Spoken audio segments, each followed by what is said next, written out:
Okay, tell me. Oh, you're that fast. All right. Well, thank you all for coming, and thank you to those online for joining us.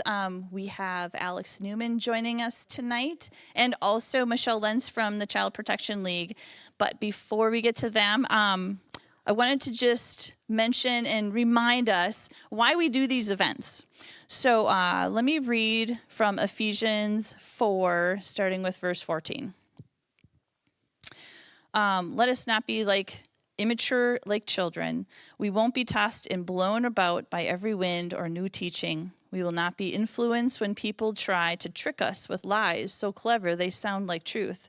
Instead, we will speak the truth in love, growing in every way more and more like Christ, who is the head of his body, the church. He makes the whole body fit together perfectly as each part does its own special work. It helps the other parts grow, so the whole body is healthy and growing and full of love. And that's about us hearing truth and applying truth. And that's important because we are representatives of Christ when we're out in the world, and we need to know the truth and to show the truth. But it's also important politically. So in the 10th Amendment, it says the powers not delegated to the United States of the Constitution, nor prohibited by it to the states, are reserved to the states respectively or to the people. And that's pointing out the fact that the power, if it's not delegated already, which a lot of it isn't, it resides in the people. And so we have these events because we want to educate the people, because they're the ones that hold the power of the government. And if we are ignorant, then we go back to this, where we are tossed and blown about by every wind of new teaching. And we can't be tossed around and blown about. We can't be deceived. If we have the power of the government, we need to know the truth. And then we need to apply the truth. And then that's how then we hold our government accountable to the truth. Because I'm tired of the truth being twisted. So we keep presenting the truth so that we know the truth, and then we stand on the truth, and then we tell the truth. And that's why our forefathers, it was so important for them to have the freedom of speech, because there is power in the spoken word. If it's not spoken, it can go unknown. But once it's spoken, it has to be dealt with. And if you are speaking the truth, even more so power is that. So let's know this. Let's get to know what the truth is and what's happening so that we can reach out to our neighbors and empower them with the truth. And then it's just a domino effect from there. So having Alex come today is especially important because there's a lot of questions about what's happening nationally and globally. I don't have the answers to those. So we have an international speaker who deals with a lot of these issues. He knows the truth, he tells the truth, that empowers us, and then we empower our neighbors. So I want to thank the Child Protection League tonight because they helped sponsor this event. And at this time, if I could have Michelle Lenz come up and share a few words about the Child Protection League. Thank you. Thank you, Dieta. Well, good evening, everybody. I am really glad to see you because if you weren't here, this revolution would not go our way. Okay, 200 some years ago, that revolution was fought and the patriots showed up, and that's why we have the freedom to stand here today and fight another revolution, right? Because there's an infiltration going on in our country, correct?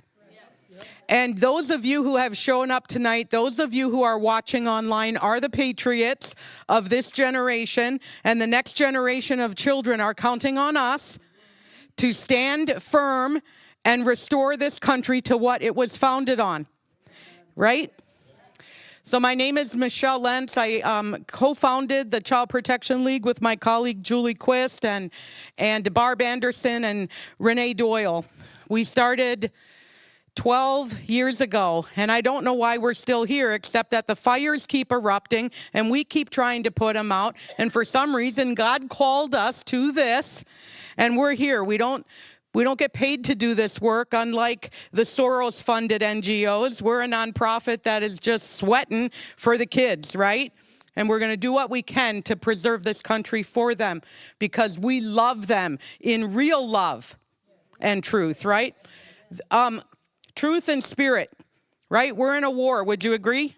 We're in a culture war. Thank God it's not a kinetic war. But we're fighting this war. It's a war of narratives. It's a war of words. And we're fighting it with the truth and the spirit, right? Because in the end, the truth will win out, as Dieta said. So we're excited about that. What I wanted to tell you, at cplaction.com, you can find all of the information about issues. But we are launching a new campaign, a national campaign that's called Child Protection League, Join the Movement. And this starts with us first taking a stand and making a decision. And we decided that the first step in joining the movement would be to take the pledge. And so I want to read the pledge to you. And these are out on the table. And there's a sign-up sheet where you can fill out your name and sign that you have taken the pledge. And the top of it says, I took the pledge. By the way, the first several people who want to take the pledge, you can take a frame to frame it in. In light of the horrific attacks currently being waged against children in our culture, and because children rely completely on the protection of adults to shield them from harm and danger, and because my heart and the heart of our Father God breaks when his precious children are wrongly indoctrinated, physically, mentally, and emotionally abused and manipulated into harm, therefore, I have taken the pledge to become a protector of children as part of the CPL Join the Movement. And I have pledged to show up and speak up when children need an advocate. I have pledged to become informed and stay informed about critical issues protecting children. I have pledged to share the CPL Join the Movement information and resources with others so they can do likewise. I have pledged to speak with others about CPL Join the Movement and to freely distribute CPL Join the Movement information, which we provide for free anyway. I have pledged to join CPL Join the Movement to advocate for and protect God's most precious gift, children. And so out on the table, you'll see we've got these awesome shirts. They have the logo on the front. They have Take the Pledge on the back, right? And that just helps. It helps us to promote this movement. We also have 4 books back there that are written by our board member, Barb Anderson. And you've heard the books out there, right? I Am Jazz, Heather Has Two Mommies, the indoctrination of children that's coming through literature, that's coming through the schools. We're countering it, right? Just like you're countering it. This culture that you want to preserve, we have to feed and we have to grow and we have to put life into it because there is an enemy out there that is sucking the life out of it. And so this is how we fight back. If you want to help support us, you're welcome to do that by getting the books and the shirts. But take the pledge. Just take the pledge and promote this, and let's get America united across all demographics. Because the enemy is trying to divide us, R's and D's and race and gender and all of that. Guess who the enemy is? The enemy is the cultural Marxist that is destroying the sovereignty of this country. And the answer to that is for us to give up that division and start uniting with one another and saying, could we just unite in protecting the children? Because if we can't unite in protecting the children, we are in big, big trouble as a country. So let's unite starting there to protect kids. It doesn't matter the issues. There's a lot of different issues on the Child Protection League, cpleducation.org, that have to do with the campaign. And you can get all the information you need on that. And Alex is going to talk about a good bit of it tonight, so I'll introduce him now. So thanks for your time and attention with my spiel about CPL.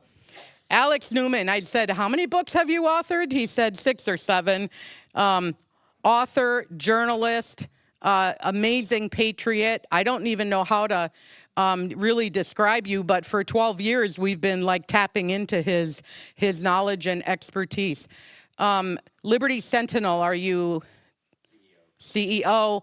On the board also of Public School Exit. Those booklets fly off our shelves at events. And so I won't say any more. I'll let you talk. Alex Newman.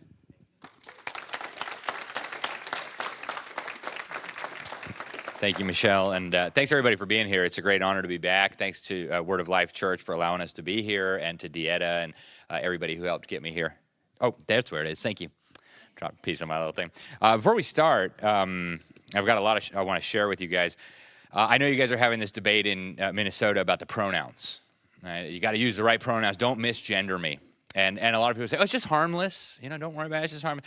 I'm here to tell you that these pronoun things, that can actually kill. Does anybody know how these pronouns kill? They/them. Bad joke, sorry. Not the right state to say that in.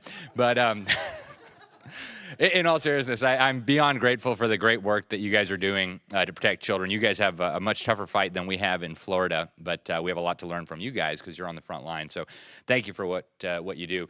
And actually, on the drive over here, Dieta just mentioned Ephesians 4. Gary and I were talking about, people who get so overwhelmed by the enormity of what we're facing that they just tune out and they don't want to do anything. And I was telling Gary, we're one body with many members, and every member has a different function. You don't have to do it all. Like, God is ultimately going to settle all of these things. You just have your little piece. I have my little piece. We each are faithful where God has called us to be, and that's going to be plenty because God's got it all under control. But with that out of the way, I was asked today to speak about the first 100 days of the Trump presidency and kind of some of the changes that are happening and have been happening. I'm not one of those, rah-rah, super partisan, he's our guy, right or wrong. So I think I'm going to try to give you guys an honest assessment of where we're at. Full disclosure, I think overwhelmingly good things are happening. And before we get into some of the changes that are happening, I want to share with you a little bit about where we were right before he got elected and he came back into power. So in September, just a couple months before the election, I was at UN headquarters in New York City for what they were calling the Summit of the Future. The UN said this was one of the most important summits in all of human history. And of course, they didn't talk about it in the American media, but it was big news in other parts of the world. And the way they framed this was we're moving from UN 1.0, which was supposed to be, peace, security, whatever, to UN 2.0. Okay, and they had this little thing all over the place. It's a big poster with the words of the Secretary General, Antonio Guterres of the United Abominations. And before he took over the UN, by the way, he was the head of the Socialist Internationalists, the world's largest alliance of communist and socialist political parties. They've got the blood of millions of people on their hands taken together. It's a nasty group. So he said, right ahead of the summit, we can't build a future for our grandchildren with a system built by our grandparents. In other words, it's time for the UN to adapt to this new age that we're in. And so if you read the Pact for the Future, which was the outcome document here, this institution is not just about peace and security anymore. Now it's going to run education and the environment and the economy and the internet. It's going to determine what you can say, what you can't say. And read the document. Right? They call it the Pact for the Future. It was agreed to by every government in the world, and it is absolutely astounding. It calls for, quite literally, world government in everything but name. It says all governments must recognize the supreme authority of the International Court of Justice. It's their wannabe Supreme Court. We'll come back to them. Every government in the world agreed to this thing, including ours. They had a provision in there that I warned about in April of 2023 because I had the policy document. I knew what they were doing. I did a big article about it in the Epoch Times. The UN Secretary General put out a policy brief saying that when there's a global emergency, the UN needs to be empowered to act. And he himself would declare a global emergency. And a global emergency could be anything he says it is, right? They give a list of some things that it might be: a climate, environment, economy, a war. It could be a regional problem. It could be something in outer space. It could be something we can't predict. It's just a never-ending list of things. And it says in there, when he declares an emergency, all entities must recognize the primary decision-making authority of the UN and its multilateral agencies. And that was enshrined in the final Pact for the Future, by the way. So I had an opportunity to ask the spokesman for the UN, the chief spokesman for the UN, about this, because to the extent that there was any discussion about it, Americans were kind of upset about this. And here's what he said. Alex Newman with the New American Media.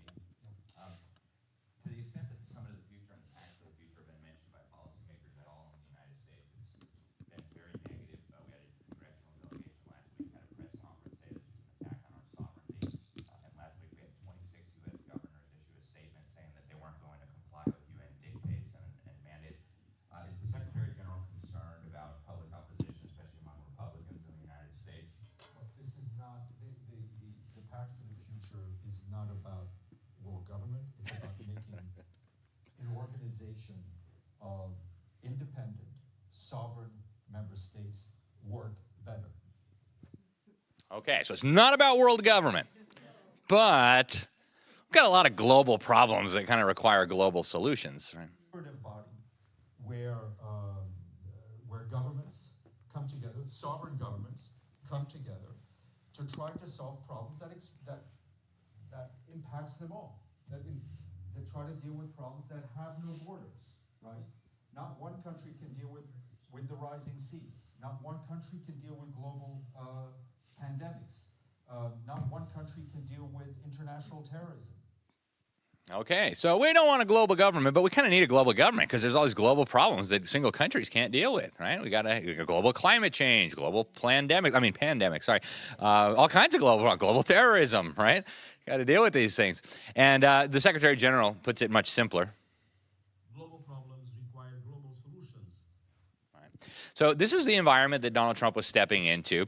In fact, I mentioned the World Court that all governments agreed to defer to in this pact for the future. And if you haven't been paying attention, and most people have not been, they've got all kinds of things going on right now. In fact, in December, they were here right before the election, or right after the election, they were hearing one of the most important cases in human history, as they described it. What they were being asked to do was issue a ruling clarifying the obligations of nation states with respect to climate change. And what they were being asked to rule was that the activities that have caused climate change are illegal, need to be stopped, and the victims of this need to be compensated. Now, think about it for 1 minute, right? They're telling you that carbon dioxide from human beings is what causes climate change. Fun fact, you exhale 2 pounds of carbon dioxide every single day. Okay, every time you turn on a light switch, you turn on your car, you turn on anything. When you die, you decompose carbon dioxide. Every single thing you do results in carbon dioxide. How could that be declared illegal? What does that even mean, right? This is astounding. And the Biden administration showed up and said, oh, we fully support this. This is great. We got to do this. The World Court should make a powerful ruling here to save us from this thing. Now, they're also trying to bring a lot of people to court. You probably haven't heard of the president of the Philippines, Rodrigo Duterte. I only came across him once in my life, and that was when he was saying, we ought to get out of the UN. The UN is a terrible organization. I wrote an article about it. It was years ago. Well, now he's sitting in a jail cell in The Hague awaiting trial at the UN's kangaroo court. True story.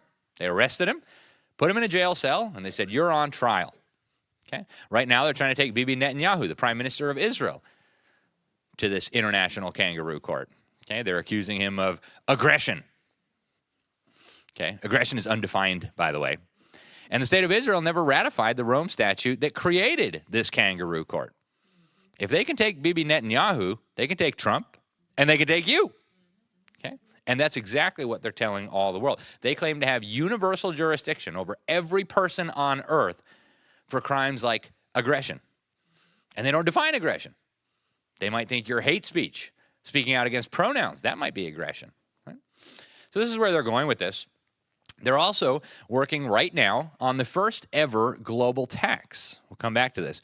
For 80 years, the UN has been desperate to impose taxes on humanity. But for 80 years, every time they wanted to do something, they had to ask governments, oh, America, would you please give us some money? We have this great idea. We want a new agency. We want a new power. Please give us money. And then Congress would think, well, okay, we'll give them some money. Now they want to break free from that, and they want to be able to tax us directly. And you probably haven't heard about this. Almost nobody has. They approved it. The last week of April, they met in London through the International Maritime Organization and approved what will start off as a small tax. They estimate that by 2027, it'll raise about $100 billion a year, which compared to the federal government's budget is a drop in the bucket. Well, here's what they're arguing. Shipping, international shipping, contributes about 3% to global emissions of carbon dioxide. Carbon dioxide causes climate change, therefore we need to tax international shipping to make up for this terrible thing called CO2. Well, if they can tax shipping to pay for the CO2 emissions, they can tax anything else. Okay? Agriculture is 30-something% according to their numbers of global emissions. How long before you get a farm tax? Right? And this tax is probably not going to be noticed by most people. It'll be a small price increase when you go to the grocery store, but that's a direct revenue source from the UN, or from us, to the UN, which they will promptly use for propaganda campaigns, bigger global armies, more global police, et cetera, et cetera. So this is kind of the backdrop that Donald Trump was walking into. This is 1991. It's not new. For ourselves and for future generations, a new world order, a world where the rule of law, not the law of the jungle, governs the conduct of nations. When we are Talking about global law, obviously. we will be. We have a real chance at this new world order, an order in which a credible United Nations can use its peacekeeping role to fulfill the promise and vision of the UN's founder. All right, so that's a cute oxymoron, right? A credible United Nations, but ignoring the oxymoron. They're going to use their peacekeeping role. Does anybody know what they mean by peacekeeping role? It's their troops, their military. They wear the blue helmets and ride around in attack helicopters, famous around the world for raping women and children, slaughtering civilians. Yeah, those peacekeeping forces. They're going to use that to impose the vision of the UN's founders. That's cute. Anybody know anything about the UN's founders? Well, quick history lesson, right? Just as after World War II, Joseph Stalin sent this guy, Mr. Molotov. That's the guy that cocktail Molotovs are named after. He was the foreign minister of one of the most murderous governments that ever existed in human history. We sent this guy. Probably don't recognize him. Alger Hiss, high-ranking State Department bureaucrat.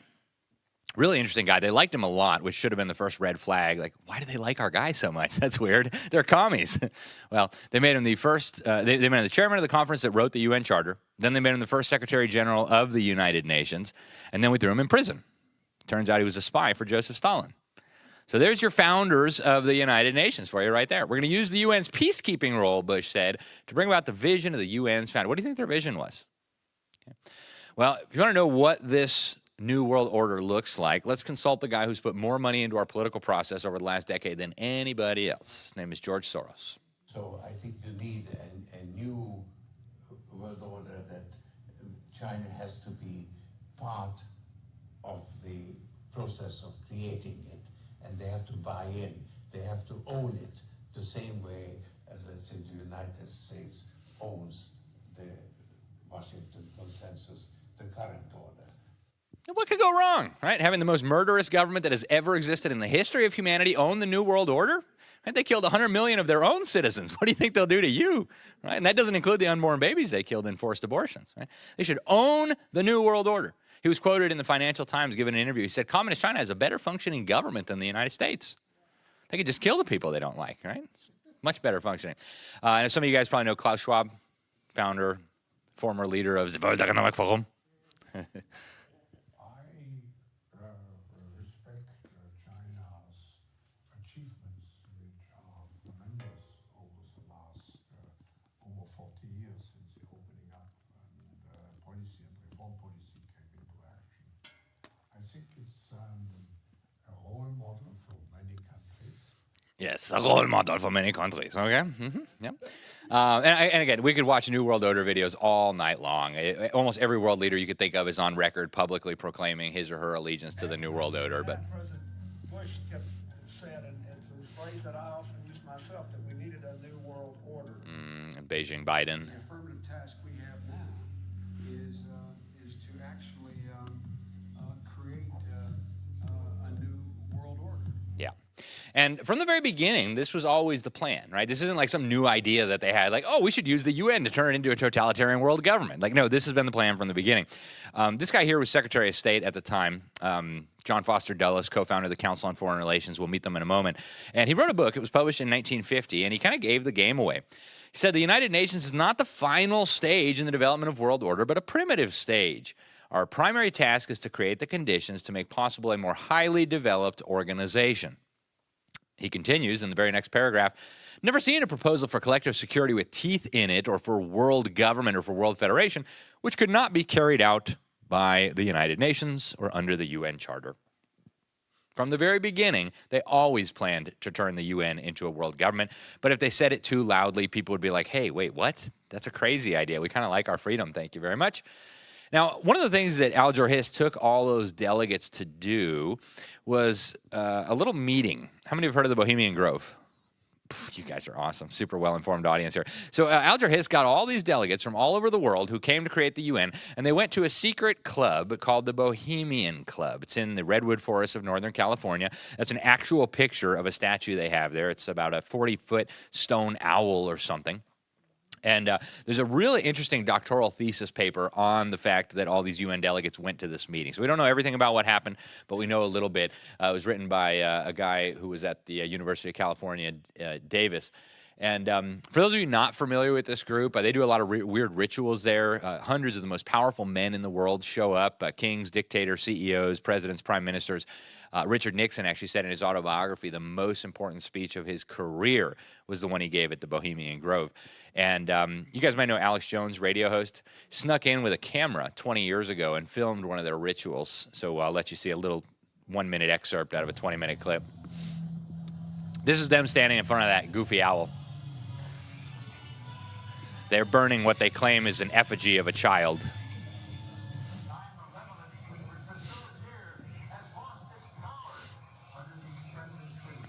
So it gets weirder and weirder.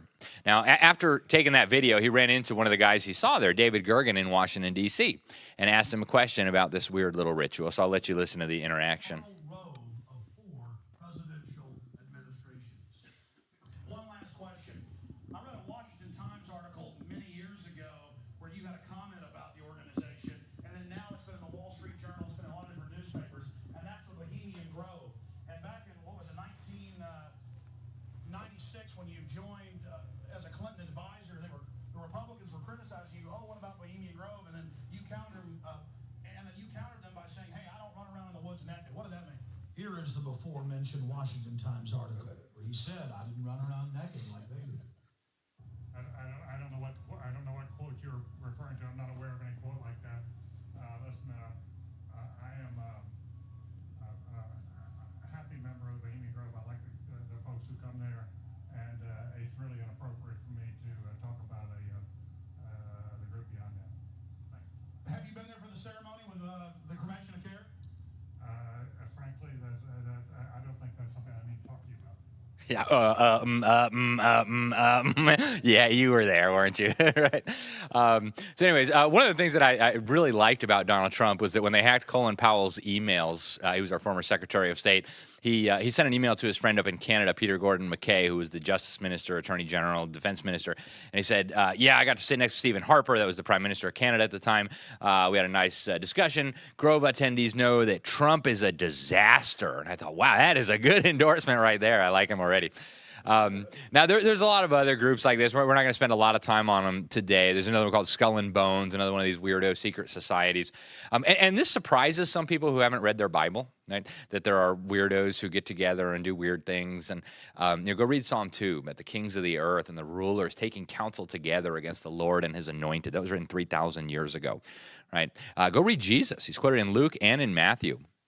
Whoever's not with me is against me. Right? There's two teams on this planet, and if you don't know which one you're on, you're probably on the wrong one. Talk to me later. We'll discuss. Okay. Paul says he refers to Satan as the god of this world. Right. 1 John says the whole world's in the power of the evil one. Right. So the only people who are surprised by this stuff are people who haven't been reading their Bible much. But there's this weird group at the university.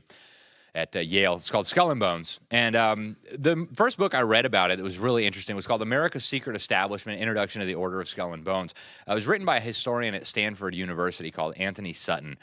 Brilliant guy. I think actually one of America's greatest historians of all time. He wrote a lot of good books. And what he said is that this is really a conspiracy to create a world government, is what he says in the book.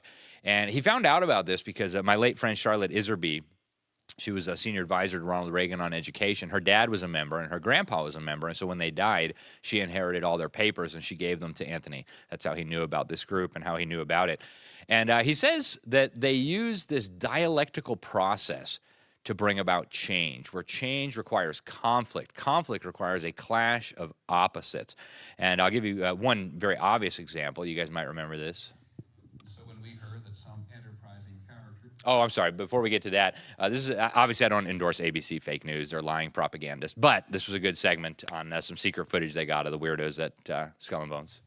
So when we heard that some enterprising characters had managed to spy on the famous Skull and Bones Society, we couldn't resist. Here's ABC's Dan Harris. The videotape provides a grainy glimpse into what appear to be the initiation rituals of a secret society that's been around since 1832. Members have gone on to be leaders of Wall Street and the White House. the Senate, and the Supreme Court. They're sort of trying to scare the initiates, make them, disorient them, frighten them. New York Observer investigative reporter Ron Rosenbaum accompanied a team of Yale students who shot these pictures 9 days ago. Rosenbaum's curiosity about Skull and Bones was permanently piqued when, as a classmate of George W. Bush, he lived right next to the Tomb, the group's heavily... Of course it's called the Tomb, right? From their perch, Rosenbaum and his cohorts taped the Tomb's courtyard. What they captured, they say, was initiates, known as neophytes, being forced to kiss a skull, then members performing a mock killing. It may look... Yeah, just normal stuff, right? The kind of stuff you guys do on weekends, I'm sure. Mock human killings and laying in coffins and doing sex acts. It's kind of weird, right? Kind of weird. So he goes on in his book, as I mentioned, he says that they use this dialectical process where they want a conflict of opposites, but of course they have to control both sides. And here's a good example of that. Skull and Bones, the secret society. It's so simple we can't talk about it. What does that mean for America? The conspiracy theorists are going to go, wow, sure they are. I don't know. I haven't seen the number 322. First of all, he's not the nominee. And, look, I look forward. Are you prepared to lose? No, I'm not going to lose. You both were members of Skull and Bones, a secret society at Yale. What does that tell us? Not much, because it's a secret. Is there a secret? There's that laugh again, right? Whenever you hear that laugh, you know something. Whoa. He actually did that laugh. I ran into him in Egypt at a climate summit. He's surrounded by his goons when I asked him some questions. So anyways, we'll look at one more of these groups. It's called the Council on Foreign Relations. This is not a secret society. They actually have a website. You can find it at cfr.org. And very powerful group, founded back in 1921 when the U.S. Senate declined to get us involved in the League of Nations. They said, we got to get those darn Americans involved in this somehow. So they created this group. We had a defector who spent 16 years in there, Admiral Chester Ward, who revealed in an incredible book called Kissinger on the Couch that they are plotting to surrender the sovereignty of the United States and submerge us into what he called an all-powerful one-world government. And he said in their whole lexicon, there's no term of revulsion carrying a meaning so great as America first. Score one more for Donald Trump, right? Now, they brag that they're working on creating this world order, that they're working on undermining national sovereignty. And if you're not familiar with the group, just a little bit of insight into how much power they wield. You probably remember Hillary Clinton.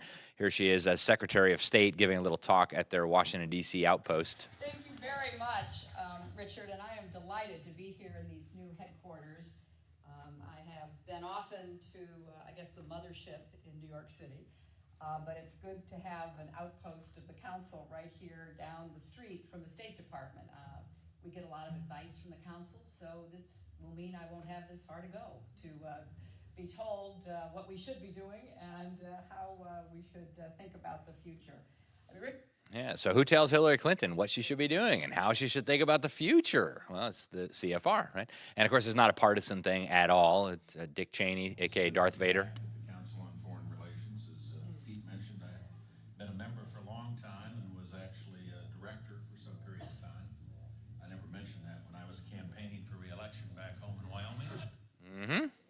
And Vice President Joe Biden, he's standing next to Richard Haas, who was the president of the CFR at the time. The subject of today is another article in the magazine.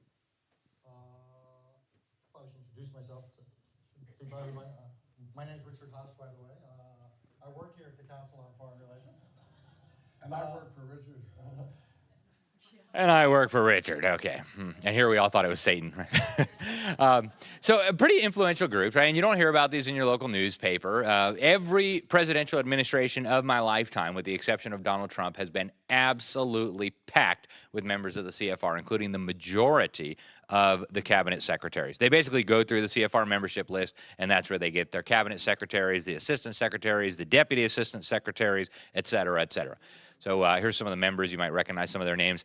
And Newt Gingrich, who's an interesting fellow, he kind of gave the secret away about why these people hate Donald Trump so much. And he did it on national TV.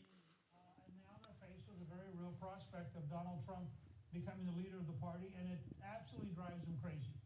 They just cannot imagine sharing. Well, because he's an outsider. He's not them. He's not part of the club. He's uncontrollable. He hasn't been through the initiation rites. He didn't belong to the secret society. And I think that they don't see him, they have. Huh. He's not part of the club. He doesn't belong to the secret societies. Man. So the UN's got all kinds of international agreements they're working on now to bring us into their control grid. Agenda 2030 was the one that was in operation when Donald Trump took office. The UN called this the Master Plan for Humanity. And I'm sure God had a good chuckle about that.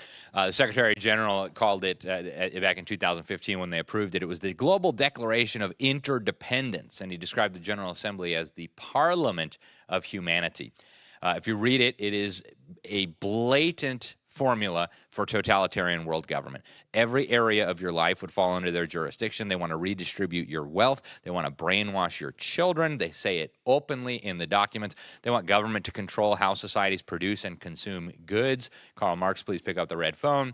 And they use this three-legged stool approach where they're bringing all of the institutions in our societies on board, right? So the three legs of the stool, as they describe it, you've got the government sector, public sector. That's where the UN comes in. Every national government in the world agrees to Pact for the Future, 2030 Agenda, Agenda 21, you name it.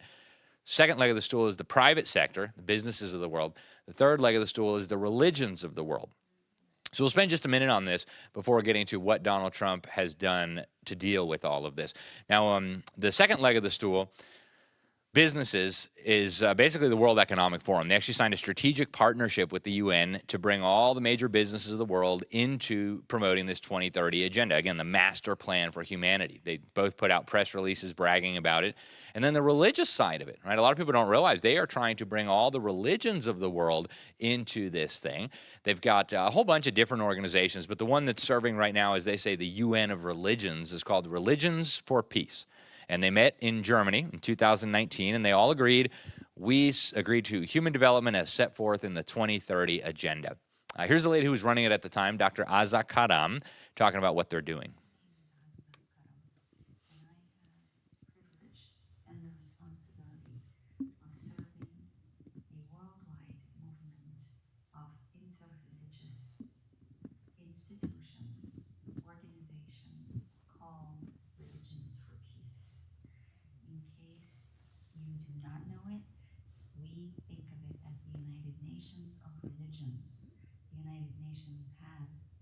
States or governments. Religions for Peace has member religious institutions, all religious institutions, representing all the religions, representatives from all faith traditions where there are no institutions, as well. I know. Notice, we're the UN of religions. We have all religions and all religious institutions. I called it my pastor. Pastor, are we part of this thing? Well, no. Oh. Well, they actually have a simple word play they do here. If you don't agree with them, you're an extremist. Okay.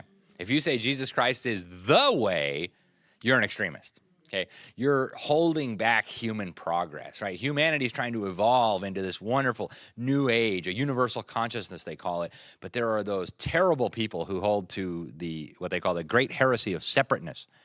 God said, "Be holy, for I am holy."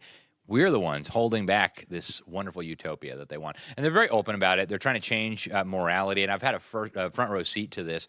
I was at the UN Climate Summit in Egypt just a couple of years ago, and this UN sign greeted us when we got off the airplane. Sin, it turns out, is not your lying, your cheating, your adultery, your murder, your lust, your thieving. No, it's your pollution of the water and the earth, okay? There you go. Pagan message from Egypt. They also unveiled at the top of Mount Sinai the new and supposedly improved 10 Commandments. Okay. And I was there for this. It was a total abomination. The new 10 Commandments are crazy. One of them is compassion means feeling the cry of Mother Earth.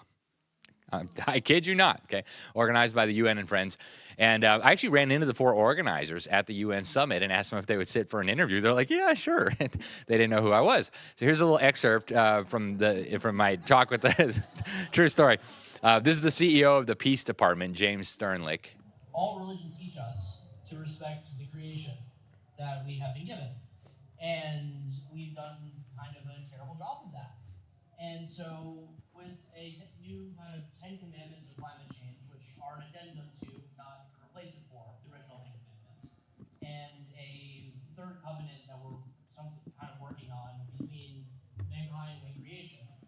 that we would refocus on those elements of the teachings from across religions that point us in the direction of fixing the problems that we've created so that life can thrive on this planet and so that we can build that proverbial kingdom of heaven here on earth. So there you heard it. All right, so God gave us the original 10 Commandments. The UN and Friends has the new and improved 10 Commandments. God gave us the Old Covenant, the New Covenant. The UN and Friends is now working on the third covenant, which we're going to use to build the kingdom of heaven here on earth. Okay, so they were very proud of this. Now, enter Donald Trump into this massive mess, right? I don't know if you guys saw this little video that James O'Keefe got of a UN bureaucrat expressing just absolute terror, saying, I don't think the UN is going to survive this administration. It's a fascinating video. Even during the first term, they were very, very hostile, like we've never seen in any of our lives. This guy, I forget his name, Mad Cow something. So MSLSD, right? You guys know who it is. Now listen to what Senator Chucky Schumer, the top senator in the U.S. Senate at the time, has to say about Donald Trump for confronting the CIA and the intelligence agencies. Let me tell you, you take on the intelligence community, they have 6 ways from Sunday of getting back at you. So even for a practical, supposedly hard-nosed businessman, he's being really dumb to do this. How dare the elected president of the United States try to oversee the bureaucracies that supposedly work for us? It's terrible. They got 6 ways from Sunday to get back, right? And they're very proud of these different ways they have to get back at people. Here's a whole bunch of former heads of the CIA on a panel discussion talking about the deep state. Listen. Concern and often used term about a deep state being there to take him out. Thank God for the deep state. Thanking his deity, whatever that might be, for the deep state, trying to take out the elected president of the United States. Could you imagine if a former head of the CIA had said that about Joe Biden or Barack Obama? I mean, they would have been strung up and thrown in jail, right? Now, back to those 6 ways from Sunday to get back at you. Here's a former head of CIA and the NSA, Michael Hayden. First of all, David's description of what you can do with metadata, and quoting a mutual friend, Stuart Baker, is absolutely correct. Okay? We kill people based on metadata. Yeah, you know, we used to have this whole presumption of innocence and trial by jury and all that. Now we just kill people based on their metadata, okay? And yeah, that might be one of those 6 ways from Sunday to get back at people. So they kind of realize that they're in trouble, right? I don't know if you guys saw the World Economic Forum getting together in January this year. There was some fire. I was supposed to be there, but my visa got denied by a government that I won't name right now, so I had to cancel my trip. But this is really interesting. One of the panels at this year's World Economic Forum. I'd add that we need to also factor in not only who's won, which is Trump, but who's lost, which is to say us. That is to say the... Yes, right. The globalists have lost, right? And so here's a couple of quick shots on why they hate Donald Trump so incredibly much, right? He just tells it like it is. Americanism, not globalism, will be our credo as long Yeah. So that's like nails on a chalkboard for these guys, right? They're obsessed with globalism. They live, breathe, and die by trying to undermine sovereignty and build this one world political, economic, and religious system. And they're doing it openly now. It's not even like they do it behind closed doors. They're doing it openly. And then here comes the president of the most powerful country in the world saying, no, we're done with your globalism. We're going to go back to Americanism. He just recently, a couple of days ago, he was traveling around Arabia and doing some things that I'm not a big fan of, but he said something really powerful. I mean, I don't think people realize how angry this made some of the most powerful people in the world. But listen what he had to say. It's crucial for the wider world to know this great transformation has not come from Western interventionists or George Bush. flying people in beautiful planes giving you lectures on how to live and how to govern your own affairs. No, the gleaming marvels of Riyadh and Abu Dhabi were not created by the so-called nation builders, neocons, or liberal nonprofits like those who spend trillions and trillions of dollars failing to develop Kabul, Baghdad, so many other. Oh, man, you know that hurts, right? Their whole career just toasted in 3 sentences, okay? And I mean, if you ever feel useless or, dejected, just remember it took the U.S. government 20 years and $5 trillion to replace the Taliban with the Taliban, okay? Just saying. Now, I think this is why they really hate Donald Trump. I believe in God, I believe in the Bible,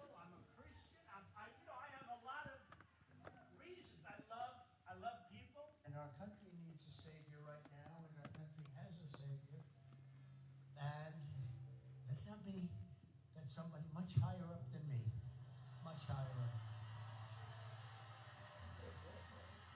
up. There are so many of these. These are just some of the things he just did this Easter. And speaking of special, Easter is special, and it's one of our favorite days. It's one of our favorite periods of time.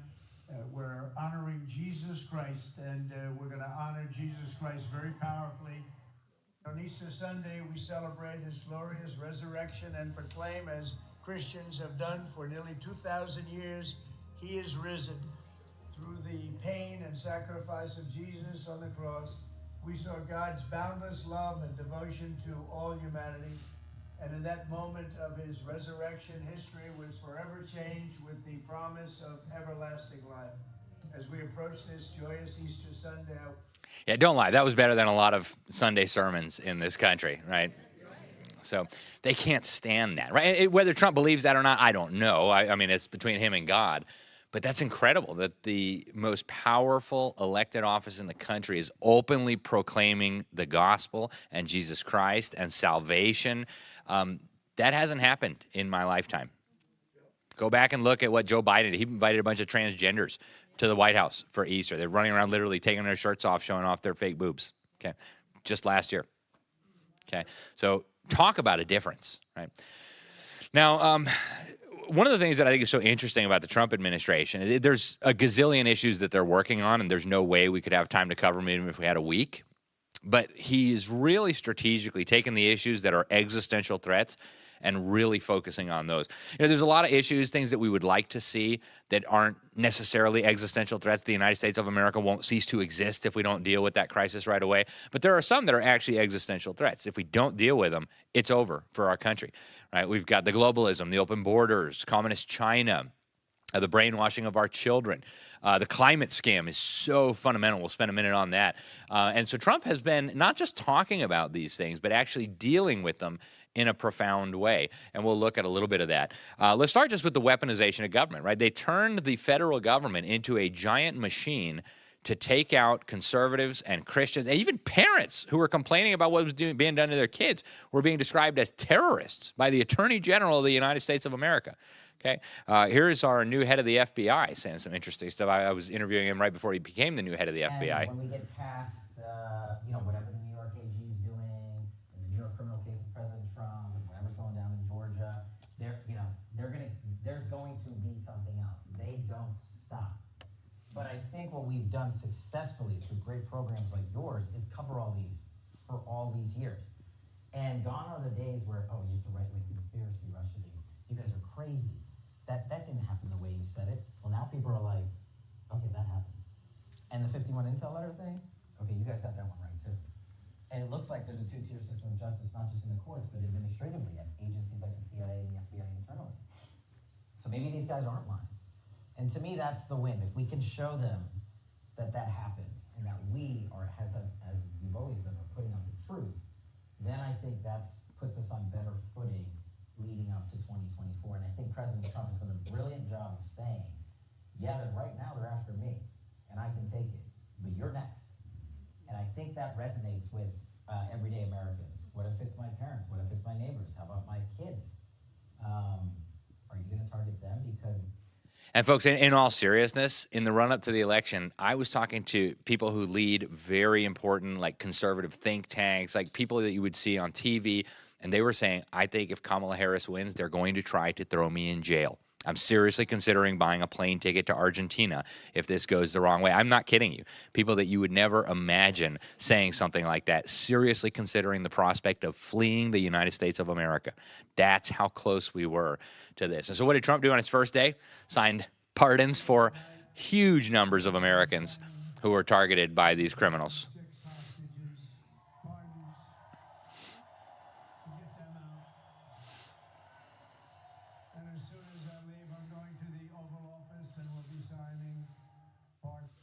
Now, if you know any of these families, right, grandmas who had their front doors beaten in with a battering ram, with tanks out in front of their house, moms and dads who went to go pray for their country at the Capitol, having their kids dragged out of bed with a red dot from a machine gun on their chest.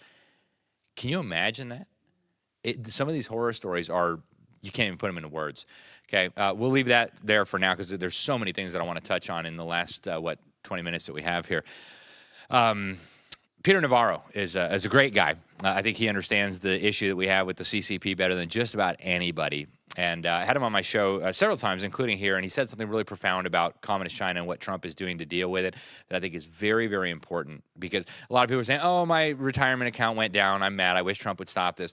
Now, what he's dealing with here is an existential threat to our country. And obviously, I don't like my stock portfolio being down either, right? But if we don't deal with this, our country is finished. 100% for sure. The Chi-Coms are just waiting to take us down. And unfortunately, they were built up by the very people we were just watching, these New World Order crowd. So here's what Peter Navarro had to say. Trump administration, the central way of dealing with China's economic aggression was through the tariff policies. And then as we went further into the term, we began to adopt investment restrictions on China as well. And in many ways, you could argue that it's just as important or more important to restrict the flows of communist Chinese capital both into the U.S. and both from U.S. pension funds and investment funds to China. I mean, the reality is that consumers in America finance China's military buildup. Our trade deficit with China is roughly equivalent to their military budget. Just think about that. And this was all designed, by the way. Navarro doesn't say it, but our policymakers created this system. Are investing in Chinese markets where the capital is then used to build their military. That's what people aren't understanding, right? This thing with China is not like a policy preference. If we don't deal with this, they will invade our country. And again, they murdered 100 million of their own people. What do you think they will do to you and your kids, right? It will not be nice. Trust me. And they've been planning on taking over the United States for generations. We have all the documents necessary to prove it, and they never could have done it if treasonous government and business leaders in this country had not deliberately facilitated that. So the open borders, another big issue. Our country cannot survive with open borders. If you look up the definition of a country, literally the definition is a landmass with a population and borders, okay? Okay, so that's one of the reasons why they were taking down our borders. Here's Tom Homan. The borders are, right? How serious is this, and in your view, is it deliberate? Well, it's absolutely deliberate. This isn't mismanagement, this isn't incompetence, this is by design. They're doing complete opposite of what they know works. That's why it's intentional. And why? I think two things. I think they perceive a future political benefit that many of these people will be future Democratic voters. And even if it doesn't get to that, it doesn't have to get to that. Because when Joe Biden signed 9 executive orders abolishing everything, and he did it in the Trump administration, there's another thing he did. He overturned the Trump census rule, which Trump says illegally aliens won't be counted in the census. Biden says you're going to be. So these millions of people that are released in the United States that will go to sanctuary cities across the country, they'll be counted in the next census. Long story short, they were planning on doing to our country what they did to California. One more round of amnesty, there would never be another Republican in national office again for as long as our country exists. Okay, exactly what they did in California, legalized millions of new Democrat voters. They will never elect another Republican governor there. They were going to do the same thing to our country. We missed it by this much, okay? Now, if you want to see where this is all going, just look to Europe, right? If you go to London, Brits are now a minority in their own capital city. They have a Muslim mayor. Just recently, they had their first pagan prime minister in 1,000 years, right? This is a country that is officially Christian, right? They have an established Christian church. For 1,000 years, they've been a Christian country. They just had their first pagan prime minister, described himself as a proud Hindu, okay? There he is. In Sweden, some of the biggest cities, Swedes are now a minority. If you go to Malmö, the third biggest city in Sweden, 2/3 of the kids in the public schools there, their first language is Arabic. They're now talking about having public schools teach Swedish as the second language, okay? They're done for, right? And that pains me. I used to live there. My wife is from there. My kids were born there, some of them. It's a terrible, terrible thing that's happening. Amsterdam, the Dutch are in the minority. Frankfurt, Germans are in the minority. In Belgium, Belgians are 20% of the population in their own capital city. 60% of the people living in Brussels are from Middle East, North Africa, and Asia. The capital of the EU, okay? So what happens? They're doing this very strategically. I was in Budapest a few years ago, and there's actually a handful of leaders in Europe who are standing up against this, including Viktor Orban, who's a great leader. And the Secretary of State for Hungary had some really powerful remarks. I'll let him explain why they're doing this. What do you think? Maybe some elements are based on the need for labor and the workforce coming from non-European countries, but definitely there's a political agenda which is trying to change the very nature, the very face of Europe. And that is, there is an agenda, there's a political project called the United States of Europe, which would like to homogenize Europe and get rid of the very foundations of Europe, which is partly Christianity as religion and culture, and the nation state or nations as local communities. So why did he say that the treasonous leaders of the Western world are bringing in millions and millions and millions of people from other parts of the world? To break down Christianity and to break down the nation. Whose idea was it to create nations? Does anybody know? It was God's idea. Thank you. Deuteronomy 32, Acts chapter 17. God is the one who divided mankind up into nations. You can go to Genesis 11 for that story. He told them to spread out. They said, no, we're just going to build a big tower. So he forced the issue. So it was God's idea to build nations. Whose idea was it to build the church? Yeah, God's idea, right? Whose idea was the family? Yeah, are we starting to see a pattern here, right? These evildoers are waging war on every moral truth, every institution ordained by God. So going back to Jesus, you're either with me or against me. Who do we suppose they're with? It's pretty simple, right? So Donald Trump wrapped this problem up literally on day one. I mean, we haven't dealt with all the ones that are in here yet, but the border is almost entirely shut down. By April, border crossings were down 95% from where they were last year. The message went out quick. Stop coming. We're going to catch you, and we're going to send you back to whatever country you came from. Right? And I grew up in Latin America. I have nothing but sympathy for the people down there. The crummy countries, corrupt leaders, it's terrible. But if you abolish the border, you get rid of the country. And they are not bringing them in here for humanitarian reasons or even for economic reasons. The reason why is, and what's happening in Europe right now. You wake up, you're surrounded by people who don't share your culture, your language, your traditions. What are we doing with this arbitrary line on the map? What does it mean to be Sweden? What does it mean to be Germany? What does it mean to be America? Let's get rid of the whole thing. We'll just be a one world system, right? That's why they're doing this. Now, there is one group that Trump is allowing in, the Afrikaners. We won't have time. I used to live in South Africa. I have a soft spot in my heart for the Afrikaners. They're amazing Christian people. They're actually the closest thing anywhere in the world to Americans, far closer to us than the British. People don't realize that. Where we diverged was we fought a war against Britain and we won. They fought a war against Britain and they lost. The British Empire put their wives and children in concentration camps, murdered them, and they couldn't go on fighting any longer. They burned down all their farms, and terrible, terrible story. And so now they are being exterminated by a racist communist regime. And back in 2012, I started sounding the alarm about this, and I got called all kinds of bad names. Now the President of the United States is publicly talking about it from his bully pulpit.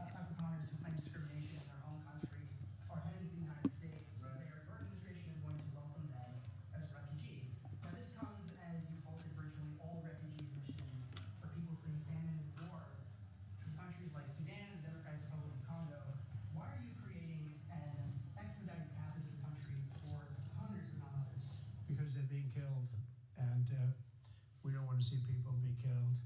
Now South Africa leadership is coming to see me, I understand, sometime next week. And, we're supposed to have I guess a G20 meeting there or something, but we're having a G20 meeting. I don't know how we can go unless that situation's taken care of, but it's a genocide that's taking place that you people don't want to write. It is absolutely a genocide, folks. And don't believe the media hype. It's not a racial issue at all. When they slaughter these people, they rape the babies, they rape the old women, they burn them with boiling oil, they chop their bodies up into pieces, and then they rip pages out of their Bible and leave it on their bodies. It's absolutely horrific. And the media says, oh, it's just normal crime. Oh, okay. Yeah. It's horrific, absolutely horrific.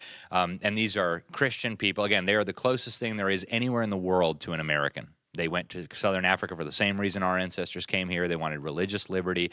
They tried to build a Christian society down there, and what is happening to them is absolutely unconscionable. They will make wonderful Americans. I hope every single one of them comes here. They won't, I guarantee you. Some of them will die there, even if it means fighting to the last man. But the more of them we can get here, the better off we'll all be. Now, I want to talk about the climate scam for a minute. The climate scam underpins this entire project for global governance. You can't understand the push for global governance without the climate scam, and they don't talk about it in America because they know people don't believe it. And so they figure if we just remain silent, maybe people won't notice that we're stealing all their money and giving away their sovereignty to solve this problem. But Trump knows what they're up to, and this is what he said 2 years ago. Oh, do we have this video? Oh, maybe we don't. Okay, well, we don't have the video, I guess. But what he says is one of the top priorities, not just of the MAGA movement, but of the United States, needs to be to destroy the climate hoax. And then he explains some of the reasons why. Now, why would the President of the United States say that that needs to be one of the most important priorities for his movement and for the government? It's because all of the project for world government depends on this climate scam. Right? It depends on the idea that the gas you exhale is toxic pollution, and that if you pay enough taxes to the UN, the climate gods will smile on us and we'll have nice weather 100 years from now. Okay, it sounds ridiculous even saying it, but that's essentially what they're arguing, right? And kids who come up through the brainwash camps, they say, oh, well, that makes sense. Mommy and daddy are terrible climate criminals, right? What did they do? So very first day in office, I was really pleased to see this. The first administration was good. They got us out of the Paris, or they started the process to get us out of the Paris Agreement. It's a 4-year process according to the agreement. Trump said, all right, we're giving our 4 years notice. Joe Biden got elected, and whoop, scratch that, we never even got out. This time around, day one, putting America first in international agreements, not only are we out of the Paris Agreement, effective immediately, we're out of all 29 UN climate agreements negotiated under the UN Framework Convention on Climate Change, ratified back in 1992. Every year they get together. Every year they come up with a greater abomination of a climate agreement. Last year in Azerbaijan, I was there. They agreed to the first rules for the global carbon market. The year before that, they agreed to phase out fossil fuels while the Chi-Coms and the Arabs were literally making oil deals at the climate summit. Right? It's just for the suckers in the West who need to give up oil. The year before that, they agreed, John Kerry and Joe Biden pled guilty on our behalf that we caused the climate crisis, and therefore we need to pay reparations to the whole world for this terrible thing we did, inventing airplanes, refrigeration, light bulbs, terrible, terrible Americans. And so Trump cut it all out literally on the first day. Not one more penny for this scam. He ordered all of the cabinet departments to find any regulation traceable to the climate scam and these UN agreements and eliminate it immediately.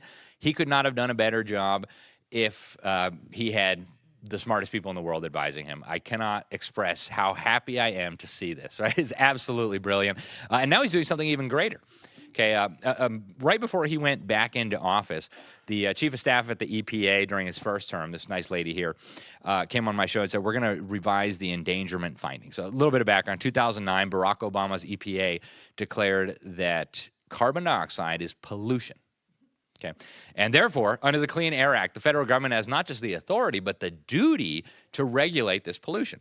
All these crazy regulations that are bankrupting the auto industry, that are eliminating our light bulbs, that are shutting down all of our power plants, that are making our industries uncompetitive, that are shutting down our factories and shipping them to China, all of it goes back to that 2009 finding that the gas we exhale is pollution. Okay. That is now being revised, and very soon CO2 will no longer be pollution. So all these regulations purporting to regulate this pollution will be out the window, and hopefully the American economy can grow back. Now, we talked briefly about the 2030 agenda. This just happened a couple weeks ago on the UN General Assembly floor. Here's the U.S. representative. He's going to come up in just a sec. Oh, no, that was not working either. Correct. All right, well, what he says is, the United States of America rejects and denounces the 2030 agenda. This is an attack on our sovereignty. It's against the interests of the American people. We are not participating anymore. Praise the Lord. He said it in a tone where it sounded like somebody had a gun to his head. I think he was a holdover bureaucrat. He didn't want to say it, but he had to, and it was positively brilliant. Okay.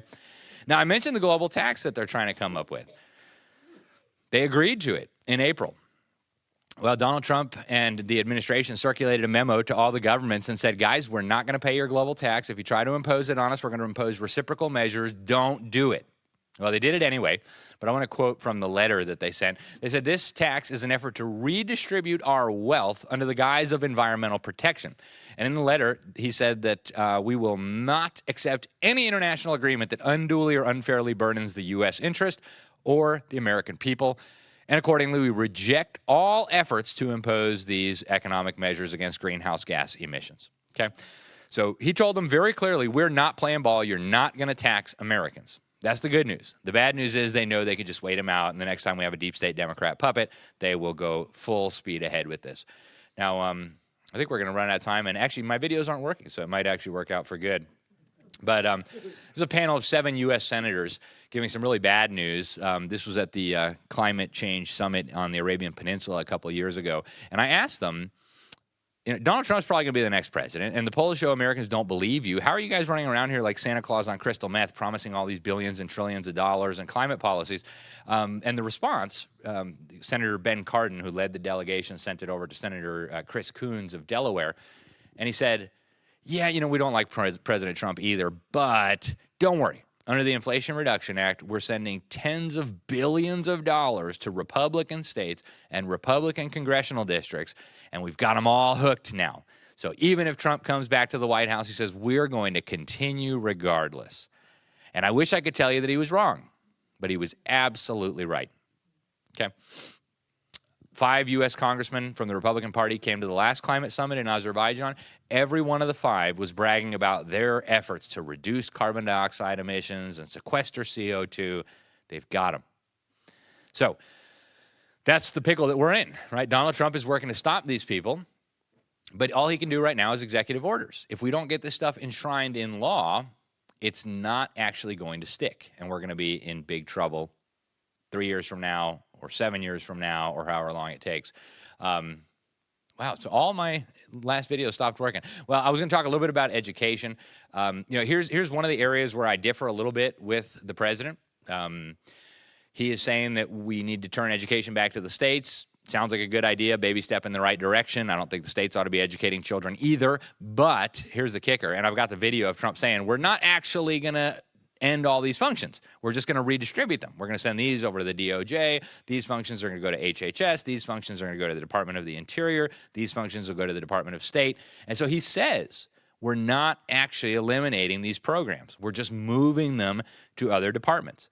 So they fired about half the staff at the Department of Education. That's a good start. You still have 50% to go.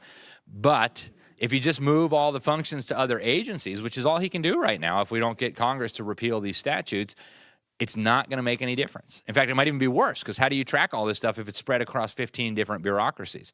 So I'm a little bit disappointed with what's going on here. I like what the president is saying, but will he be able to do it? That's a whole nother question, and right now it doesn't look like there's any intention of following through. There's also the matter of school choice that we probably won't have too much time to get into, but the president has argued for a system where the government would give people money to take their kids and put them in a private school or a homeschool. And, nobody wants the kids out of the government schools more than I do, trust me. But what happens when you start giving people government money? You guys remember Ronald Reagan, right? What were the 9 scariest words in the English language? Does anybody remember? I'm from the government and I'm here to help, right? No, we don't want your money, because we know with the money comes the control. And I don't think Donald Trump would try to control us. But how many of you think that the next time we got a Kamala Harris or a Barack Obama or a Joe Biden or a Chucky Schumer in office, they would say, oh yeah, billions of dollars for conservative Christian homeschoolers? Yeah, just keep doing whatever you want to do. Of course not, right? They'll say, oh, you took the money? Well, here's the handcuffs. Stop teaching all that Bible stuff. Okay? Stop teaching that Constitution stuff. They need to know gender studies. Okay? They need to know pronouns and climate change. Got to take the tests. You got to hand over the data. So I'm a little bit concerned about what's going on there. I have shared my concerns with the administration, but they are not listening to me, so that's okay. Now, here's another one that was a little bit troubling to me. Trump just signed an executive order injecting artificial intelligence into all education. And, of course, the UN called for this in 2019. All the governments in the world met in Beijing. They ratified the Beijing Declaration on Artificial Intelligence in Education. And all the governments of the world said, yes, we need AI to change the attitudes, values, beliefs, and behaviors of children all over the world. Bill Gates is also a big proponent of this. Real ID, of course, very troubling as well. Starting May 7th, the government claims you need one of these to fly on a plane. It's actually not true, but that's what they're saying. And the Trump administration has the power to say, yeah, just kidding, we're not going to enforce that. But for whatever reason, they're still moving ahead with this, and I think it's a very, very bad idea. I had some videos here of some of the stuff Doge came up with. It's amazing, this stuff. And I'm sure some of you guys have seen some of this stuff, right? Millions of dollars for transgender operas in Latin America and transgender comic books in Peru and transgender surgeries and all the most wicked stuff you could possibly imagine, wasting our tax dollars on that. So that was good to see some of this stuff stopped. Here's Robert F. Kennedy talking about how wicked the CIA is and their role in creating all these fake pandemics to enslave humanity. He's on my show. Recommend that. He's getting us out of a lot of different UN agencies, and praise the Lord for that. May 5th, we were supposed to find out that we were getting out of UNESCO. So far, radio silence. UNESCO is the UN's education agency, so pray for that. Pray that they make the right decision, because we got out of it in the first term. That was amazing news. Biden rejoined. And this is one of the most diabolical agencies in the world. They're working now to impose the World Core curriculum on every school in the world. So we should pray for that. He did ban CBDCs, so this is good news. But Congress is trying to pass the Stable Act and the Genius Act, which will just turn private cryptocurrencies into the equivalent of a CBDC, so shouldn't get our hopes up yet. One of the things they're trying to do now is, since Trump is going after the globalism, they're saying, well, we'll let him go after globalism. We'll start promoting regional integration, which is actually what Klaus Schwab at the World Economic Forum called for in his book, COVID-19 and the Great Reset. He said, people are a little bit upset with globalism, globalization right now. And so we have an in-between solution, regionalization. Now, he says the European Union is the premier model, but he also says, hey, even here in North America, we could do this too. America, Canada, and Mexico. And during the first term, I don't know if you guys remember the USMCA.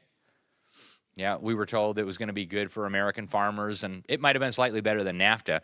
But on the sovereignty front, it was orders of magnitude worse than NAFTA. Okay, it basically took everything in NAFTA, the North American kangaroo courts, the North American regulatory bureaucracies, radically expanded their jurisdiction. For the first time in American history, SOGI was codified into federal law. SOGI is sexual orientation and gender identity. That was part of the USMCA. I begged them not to sign this, and they ignored me.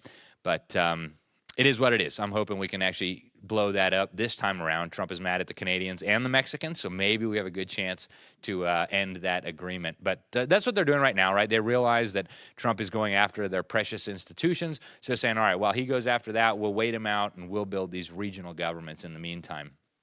There's the 1932 model of the North American technate that they proposed. Interesting.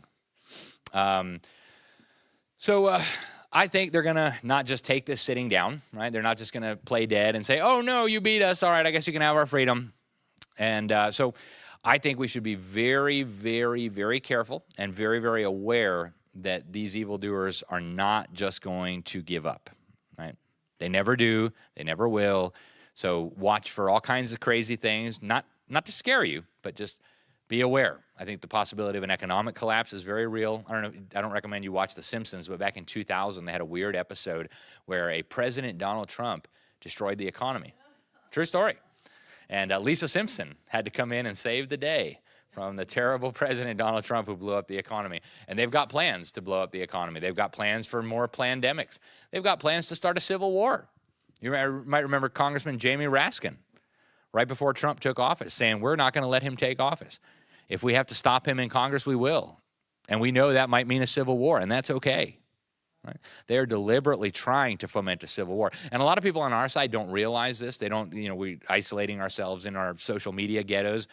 The anger that's being stirred up, the hatred and the rage that is being stirred up by the anti-Trump people is beyond anything you can begin to imagine. And it's going to explode at some point. And there are people trying to get it to explode. So we need to make sure we don't fall into that trap. They're planning a cyber pandemic, right? That'll be much worse than the COVID pandemic, as Klaus Schwab says.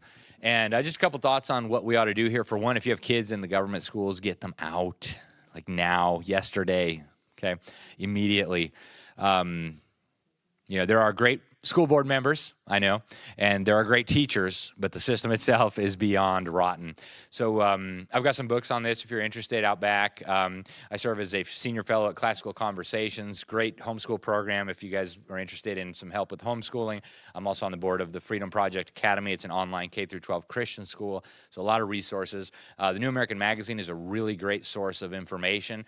They're the ones who send me to all these UN conferences so I can follow the evildoers and see what they're up to.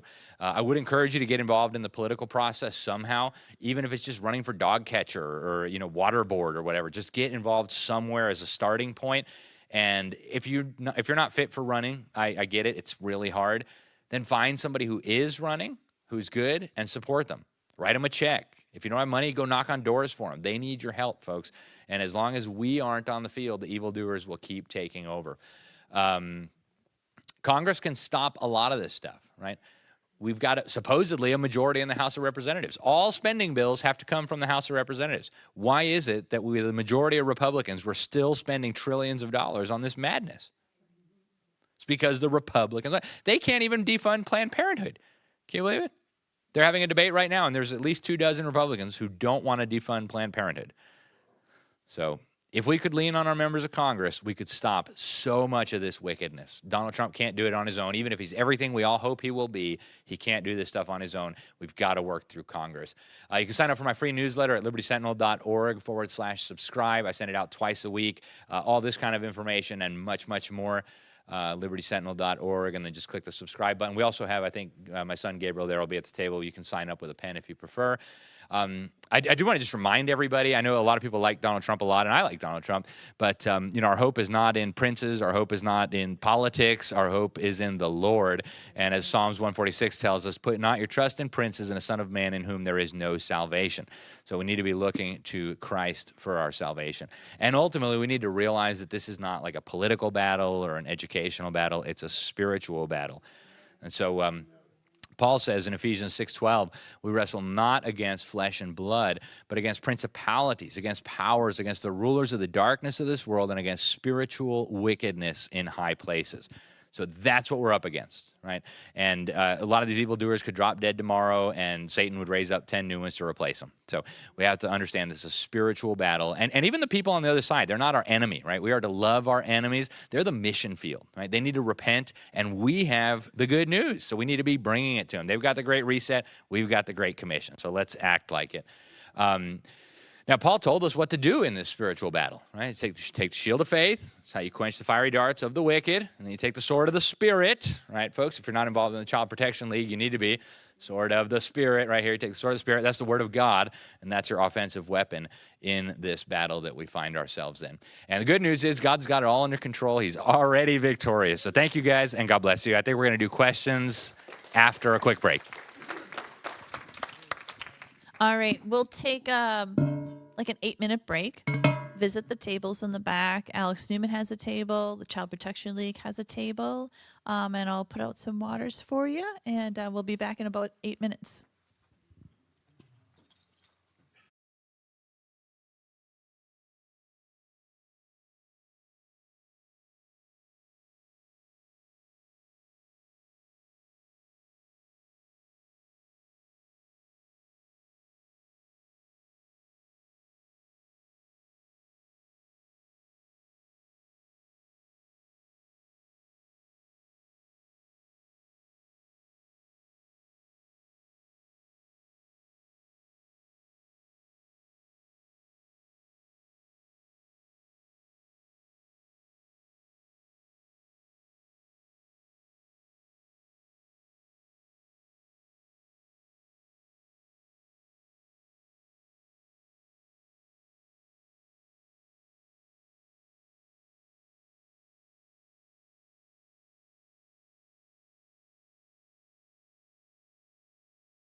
Okay, welcome back. We're going to do some Q&A. Before we start, the scripture I shared earlier, Ephesians 4, I was going to read more, but I thought, I don't want to read too much. But now I'm going to read the other half of it. Okay, Ephesians 4:17. Oh, there to go. With the Lord's authority, I say this: live no longer as the Gentiles do, for they are hopelessly confused. Their minds are full of darkness. They wander far from the life God gave because they have closed their minds and hardened their hearts against him. They have no sense of shame. They live for lustful pleasure and eagerly practice every kind of impurity. But that isn't what you learned about Christ. Since you have heard about Jesus and have learned the truth that comes from him, throw off your old sinful nature and your former way of life, which is corrupted by lust and deception. Instead, let the Spirit renew your thoughts and attitudes. So as you were talking about, you just can't even comprehend why people want to destroy people. Like, why? And I was like thinking, why? And then I remembered the other half of this, and I'm like, oh, that's why. Okay. And like you said, it's a spiritual battle, and it goes on until the end of time. So that engages us. So with the truth, the sword of truth. So thank you all for being here again.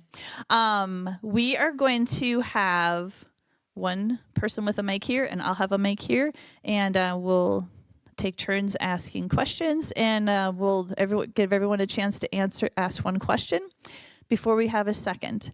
Alex has to go up to Duluth tonight and then speak early tomorrow.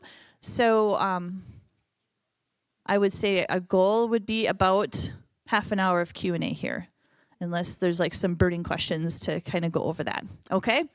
Who wants to be first? And Alex, come on up with yours. Mike, you have that? It's up there? Okay.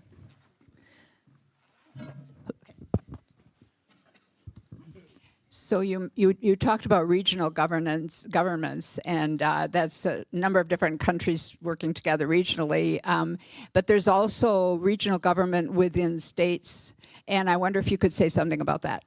Sure. So we're seeing that all over the country, including in my home state of Florida, which everybody thinks is some kind of utopia of liberty. What they're trying to do is undermine our local elected governments, our county governments, and merge them into these unaccountable, in some places in California, they call them COGs, which I think is very appropriate, Council of Government, where the people are not elected, and they rule over maybe 4, maybe 5, maybe 6 counties. They were trying to do that in South Florida, where I'm from, bringing law enforcement and certain other government functions under a council of government that would have ruled over like 4 or 5 southern Florida counties. And it's happening all over the country. Sometimes surreptitiously, sometimes they tell the city council, oh, just sign up. It's no big deal. We're just going to work together on policy things that affect us all. And but it's very, very dangerous. And I think they're actually doing, like you suggested, Julia, kind of a replica of what they're doing at the international level, they're doing with the local governments, because they realize if they can usurp our power away from us and from our elected bodies, they can then concentrate that power in the hands of these unelected, what the Soviets used to call Soviets, right? These unelected councils that will rule over us under the guise of sustainability or whatever term du jour they choose. And that's very, very dangerous. And so one thing that I would recommend, if that's happening in your area, it is. So work with your city, work with your county, and make sure that they know that's a really bad idea. You don't want to be governed by people that you didn't elect. You want the decisions to be made right here in the city, right here in this county.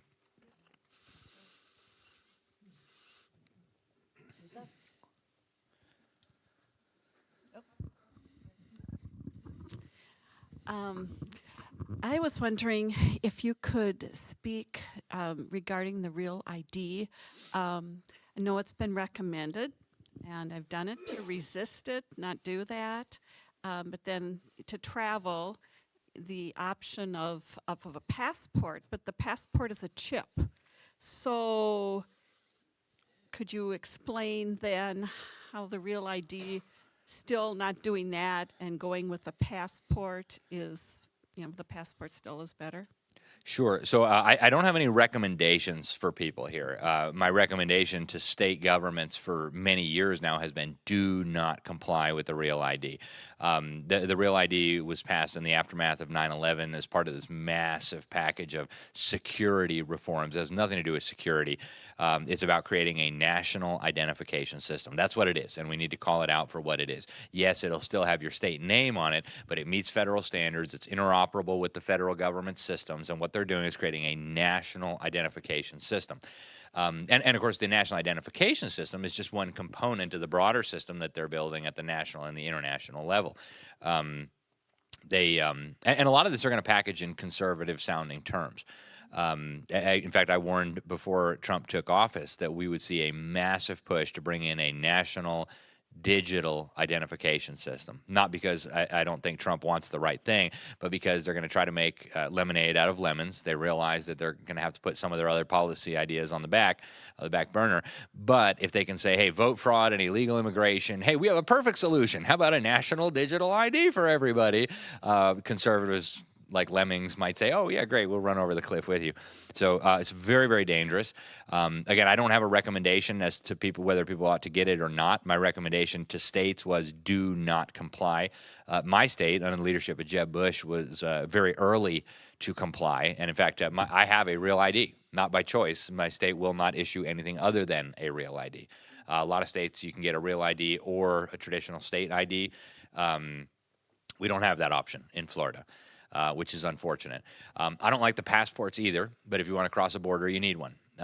So I have one, not because I want to, but because governments have forced me if I want to cross borders and I don't want to cross them illegally. I think at some point, all of us are going to have to make a decision and say, well, that's a line I'm not willing to cross. For me, that's not the Real ID. If it is for you, I totally respect your opinion.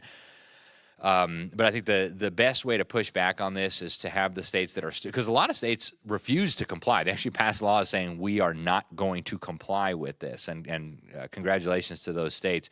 I think we need more of that. Right now we have maybe a little reprieve for the next few years under Donald Trump. Now would be a really good time for conservative states. I know this doesn't apply to Minnesota, but for conservative states to put in some safeguards so that the next time the federal government goes crazy, we have state protections in place. We saw that in Florida with the COVID stuff. Our governor and our legislature stood up for us very valiantly, and I was very thankful for that. When Biden and the OSHA did the vaccine mandate, our governor called our legislature into a special session, and they passed a law saying that if anybody got fired for not having the COVID shot, they would be fined 10 times the federal fine by the state of Florida. And guess what? Nobody got fired for not having the COVID shot. So there's a lot that states can do, and this is one place where it's really easy for a state to resist. Just say, no, we're not going to comply. But the problem is you might have trouble flying. You can still fly without a Real ID, despite what the government says. You can fly without an ID. I know because I've done it, okay? They make it very uncomfortable. They intimidate you and they snap their nasty rubber gloves and, it's a terrible experience, but you can fly without it. If you're willing to subject yourself to that, you can do it.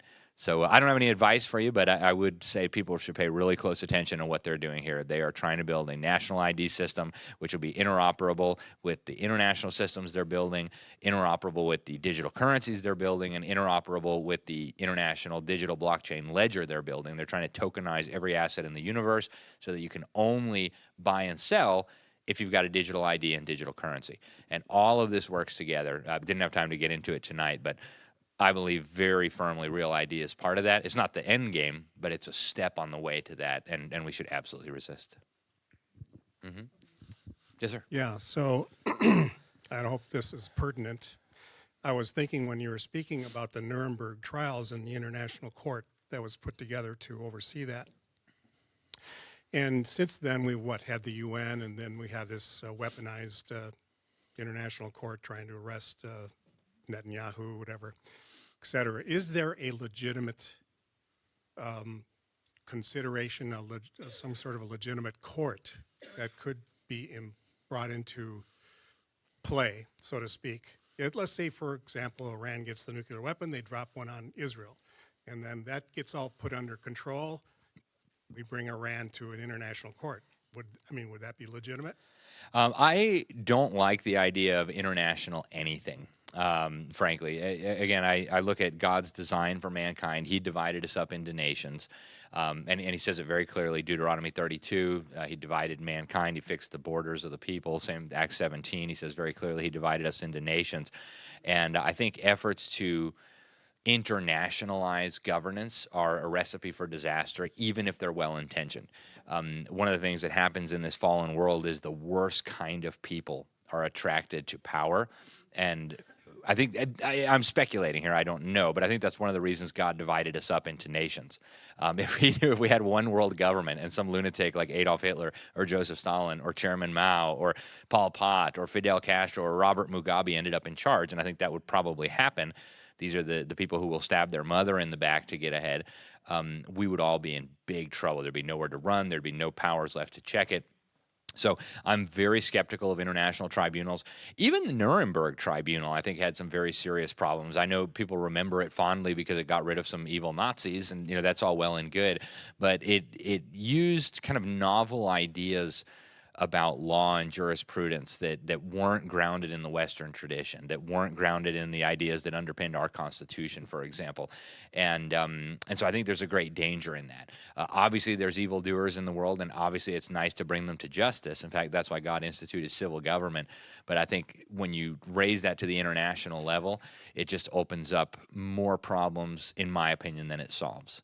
And so if we have a situation where you have like a rogue leader who, for example, drops a nuclear bomb on an innocent population, they need to be brought to justice and they need to be held accountable.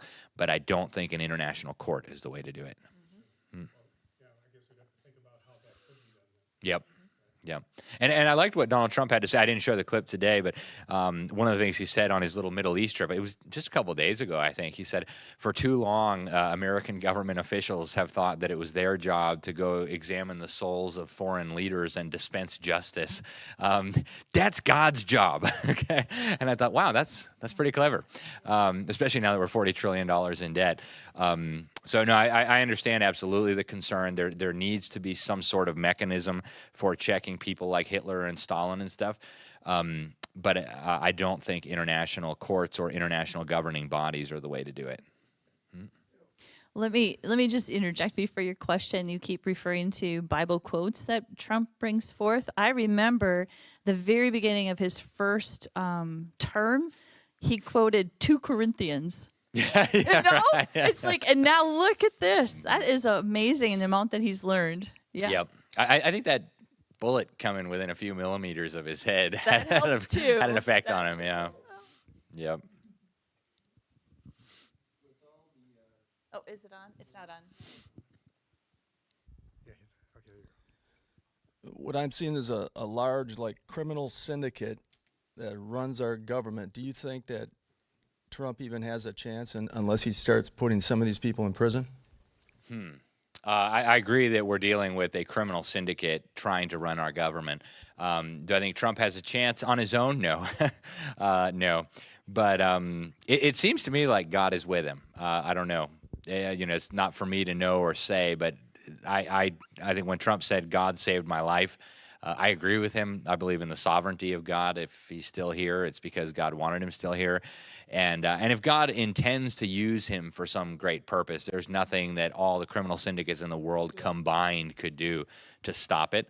Yeah, he's up against some very powerful, very wicked people. I showed just the tip of the iceberg here today. And in his own human power, no, I don't think anybody could stand against that. But he's making a dent. I mean, just the stuff he's exposed is setting them back massively. I mean, they now have to deal with a population that's more awake than certainly at any time in my lifetime. And that's not going to go away. I mean, the people who woke up over the last 8 years are not just going to go back to sleep and watch CNN again and believe that stuff. It's all one way. Everybody's coming to our side. And so I'm really encouraged by some of what's happening.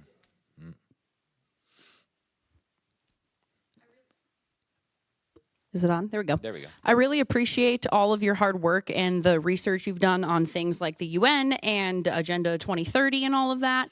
And I don't know how much you know about this, and I'm sure most people in this room already know the topic I'm going to bring up, but there's a huge crisis that not a lot of people or really anyone want to cover in our country regarding child protection.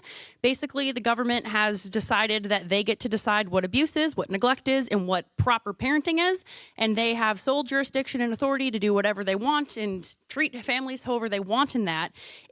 I know that was started by the Clintons with AFSA back in like the 1990s. Is that something that's a part of any of that globalist craziness, or is that just purely, I know it's demonic, but just wondering if you have any insight as to why that system has become what it has in America? It is absolutely demonic. It is so wicked. And I first came across this in college, actually. I won't share the whole story today. It's almost incredible. But when we stumbled on this stuff when I was in college, started doing investigations, I started with some friends a little newspaper, and we were looking into exactly that. And boy, did it get heated quickly. I mean, death threats. I mean, people trying to run us off the road. I mean, threats to throw us in jail, throw us in a mental institution. It got really heated really quick, and we realized, whoa, this is one of those things. You can criticize a politician, you can say Democrats are dumb, Republicans are dumb, but you can't talk about that. And the more I dug, the more I realized that this was worse than anybody could imagine. I came across Senator Nancy Schaefer from Georgia. I don't know if you guys are familiar with her. Wonderful lady. She was a senator in Georgia. And what she figured out was that the CPS was kidnapping children from their families, and these children were then ending up in the sex trade. On a systemic level. This wasn't just a few bad apples. This was a systemic problem. And she didn't last long. They say it was a murder-suicide. I don't believe that for a second. I believe she was murdered along with her husband. I mean, these were good, Christian, hardworking people involved with Phyllis Schlafly's Eagle Forum. I mean, there's no way. And I think what happened is she just got too close to the truth. She got too loud. She was in a position of authority, and talking about it ended up really bad. So it's a huge problem. It's an enormous problem. It's everywhere. It's not just Minnesota. It's in Florida. It's everywhere. They target, it seems like, families that they think are vulnerable, but families that they think are decent. What I've noticed is actually a pattern, and I'm not the first one to notice this. The worst families, they seem to just leave, right? If you're beating, sexually abusing, taking heroin, oh, no problem, right? I would give you a plan. But then decent families that are trying to do the right thing, if they're poor, if they don't have a circle of friends that can help them, they say, aha, here's some easy victims. You mentioned Clinton and the financial incentives. The federal government has been incentivizing this for a very long time. Now state governments incentivize it. So there's Gary and I were talking about this a little bit on the way over here. There's a whole industry that feeds on this. The experts and the guardian ad litums and all of these different people who feed off of this. And we just published a study by a law group on my website last month. I think it was, if I remember correctly, over 60% of the kids that they're finding in the sex trafficking came out of CPS. Okay, so we have a monumental problem, and nobody wants to talk about it because it's so horrible, and nobody in authority wants to talk about it because they know that's the kind of thing you're not supposed to talk about it. But it needs to be talked about. It's monstrous, and so thanks for bringing it up. And I should add, I don't want to imply that everybody involved in CPS is somehow some nefarious child trafficking. There's decent people working there, just like there are within the federal government and everywhere else. But I know people who've worked in CPS, even at a high level, who've said, it's so disgusting, I can't stay here anymore. I have to leave. So this is a question about the intentional communities, Islamic communities, coming all over the U.S., including Minnesota. And do you have any recommendations of how we can resist this? Because now they're using our own Constitution to be able to say that they have a right to have this freedom of religion, but we know it's not a religion per se. Is something that's, I feel it's not getting enough attention. I think most people aren't aware.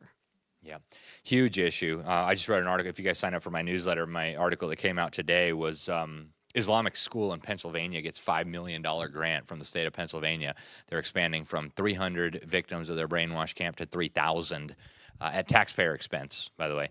And they're doing the same thing there. They've got affordable housing for Muslims only that they're paying for with taxpayer money. They're building a little Muslim community there. They got a Muslim grocery store, a Muslim brainwash camp for the kids, a Muslim, all that stuff. And they're doing that all over. And they're not just building their own little communities, they're taking over existing communities. If you go to Paterson, New Jersey, the whole city council is Muslim, Muslim police chief, Muslim mayor. They renamed Main Street Palestine Way. And they're doing this very intentionally. And the only reason they've been able to do this is because the federal government has been importing them at taxpayer expense. And it's not just happening in the United States, it's happening in the entire Western world.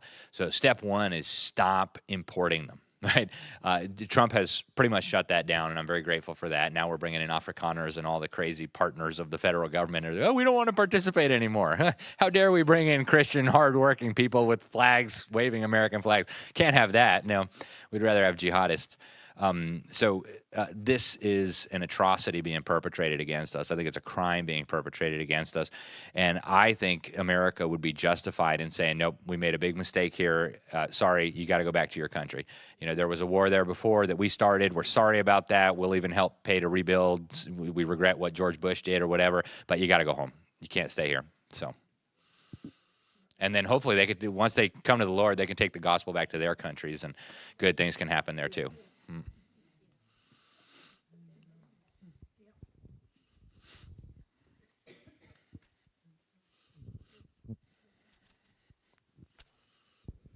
I'd like to just build on that a little bit about the Muslims and Islam, and their whole purpose is control.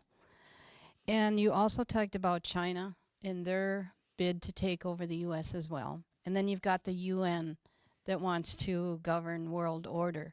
So we've got these three large groups maybe trying to accomplish some of the same things. How are they working together or against each other, or what will happen at some point? Who will win that? That is such a good question, and I could talk for 2 weeks about that. I would say the simplest way to explain it is like Jesus did. You're either with me or against me. So they may not even all realize that they're with the enemy, but they have a common enemy, and that is Christians, God's people, God's truth, God's institutions.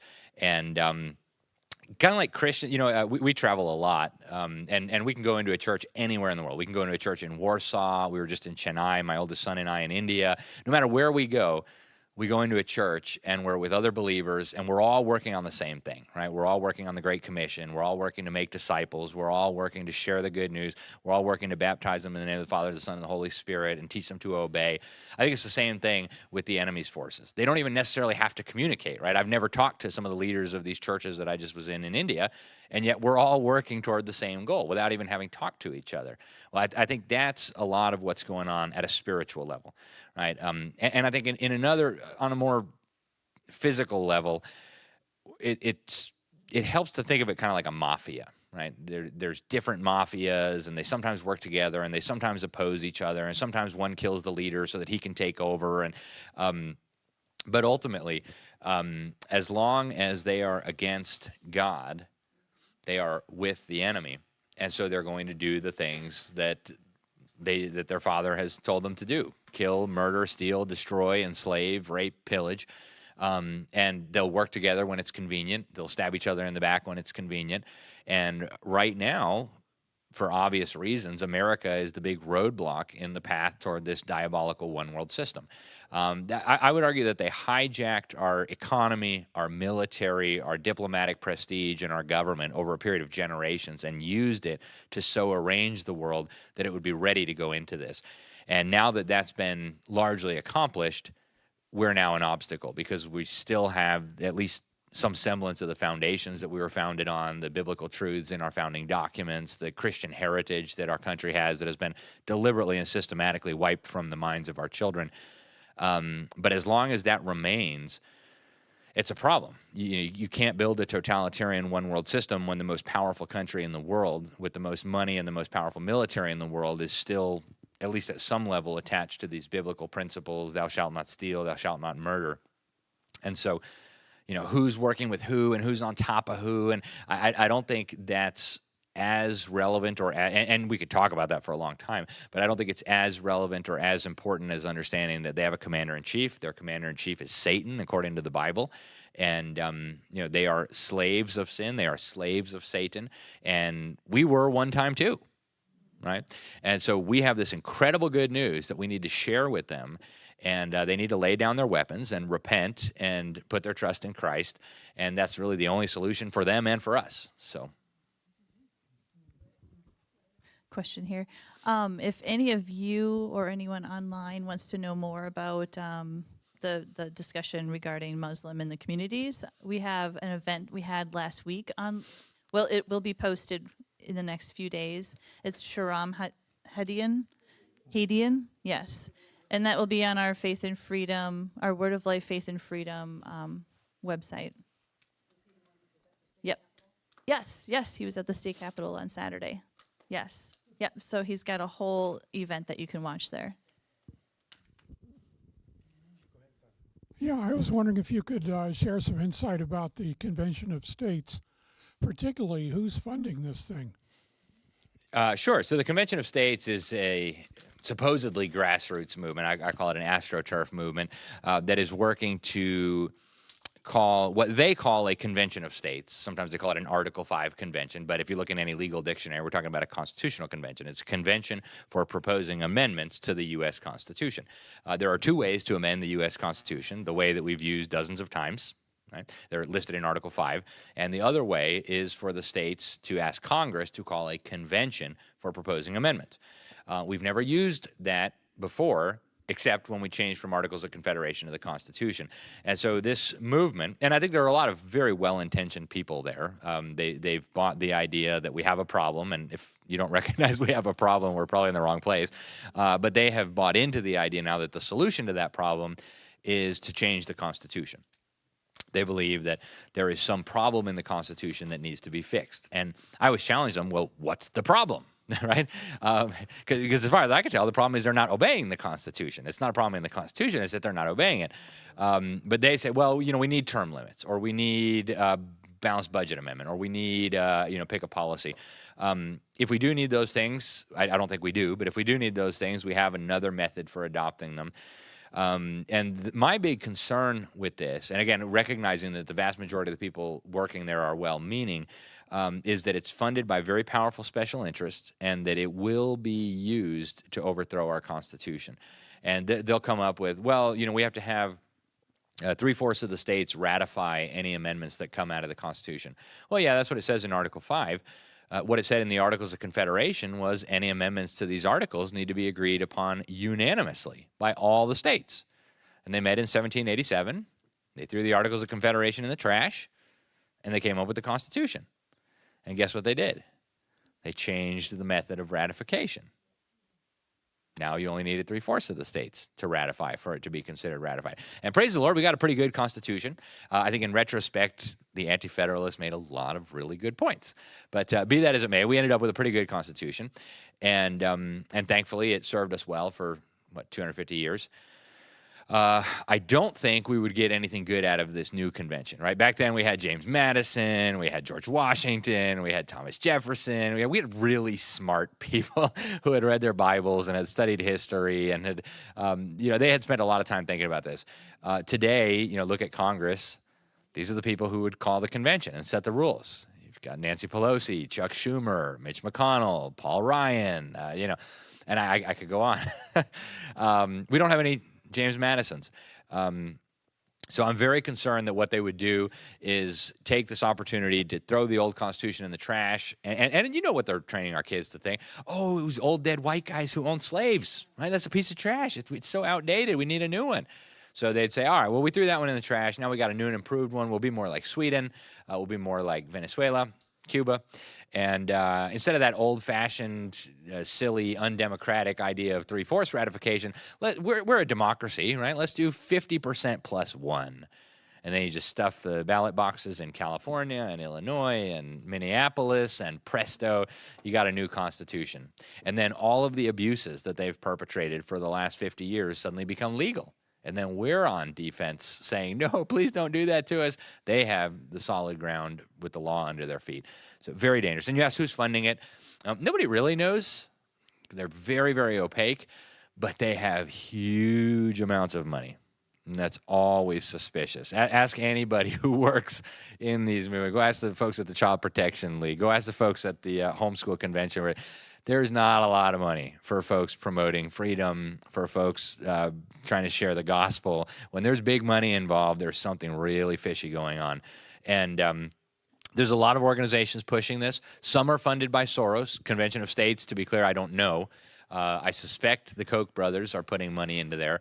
They have so much money. I've got the leader of this thing, Mark Meckler, on camera admitting that they offered Rush Limbaugh $2.5 million to endorse their idea. And thankfully, he said no. Glenn Beck, I like Glenn Beck a lot, by the way. He just came out publicly and said, I regret that I was supporting this. I think it's a very bad idea. Stop. We don't want to lose our Constitution.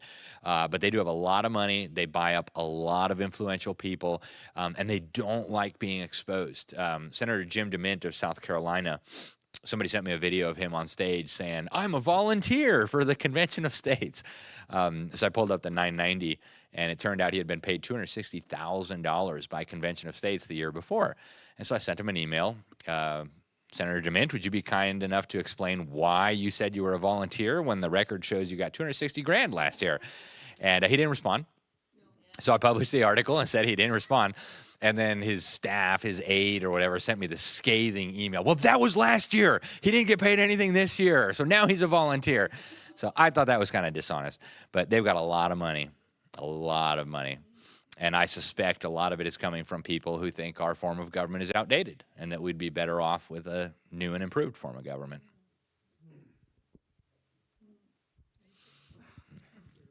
I don't mean to keep you late. No, you're fine. But what about the Bitcoin? Is that going to take America down? This could keep us late now, but there's so much to say about Bitcoin. Full disclosure, I own some. I didn't pay very much for it, but it's worth a lot now, which is nice for me. But also full disclosure, I started buying it when it was less than $1 a Bitcoin. I had hundreds and hundreds and hundreds of Bitcoin, and today they'd be worth hundreds of millions of dollars. But the exchange that they were sitting on, Mt. Gox, collapsed. It was hacked and whatever. And so that litigation is still ongoing. In Tokyo, I might get lucky to get a few $100 out of this, maybe a few thousand, but no hundreds of millions coming my way. So I've still got a bad taste in my mouth from that. I think Bitcoin can be a very useful tool. And if you look at Venezuela, as I was telling the folks out at the table just a minute ago, in Venezuela, the government imposed capital controls, and they said you couldn't take your money out of Venezuela, you couldn't buy dollars, you had to keep it in bolivares. And some of the people whose life savings were tied up in Venezuela and were trying to get out of the country bought Bitcoin, put it on a cold storage device, got on an airplane, flew to Miami, and they were able to take their life savings with them. And kudos to them. That was great. But unfortunately, and I do think that the story that we have been told about its origins is at least plausible. You know, we were told that it was some anonymous guy or some anonymous collective masquerading as a guy, and that the idea was to make us free in terms of being able to buy and sell things without asking anybody for permission, right? Right now, if you want to buy and sell things, essentially every transaction, other than a few handful of cash transactions, you need permission from government and from a bank. And the idea here was you could do direct person-to-person exchanges without permission from any third party. And I think that was a good and noble idea. Is it possible the NSA developed it as a tool to track us and enslave us? Yes, I'll say that. But is it plausible at least that the official story about it is true? Yes. Either way, I think very few people actually know the truth about that. But either way, it has served some really useful purposes. But now something is changing. There's a really important book written by Roger Ver. Anybody know Roger Ver?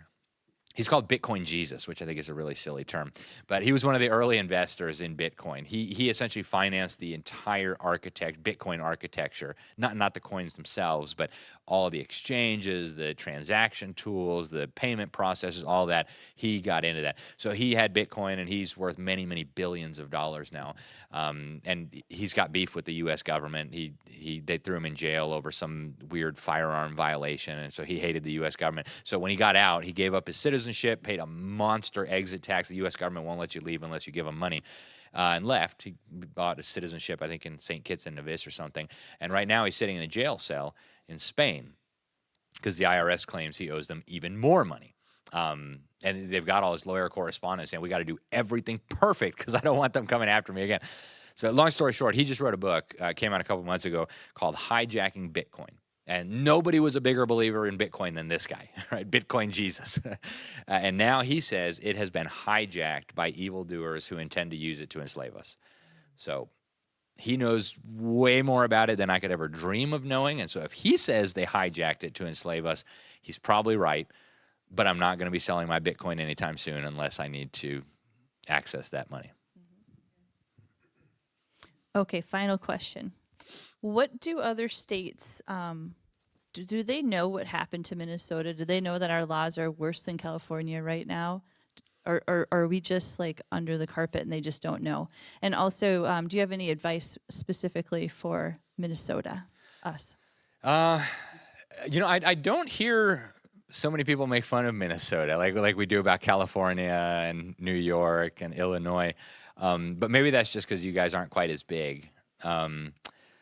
But I think people who are well-informed politically know how bad the situation is getting here. And any conservatives watching us at home, pray for the good folks in Minnesota here.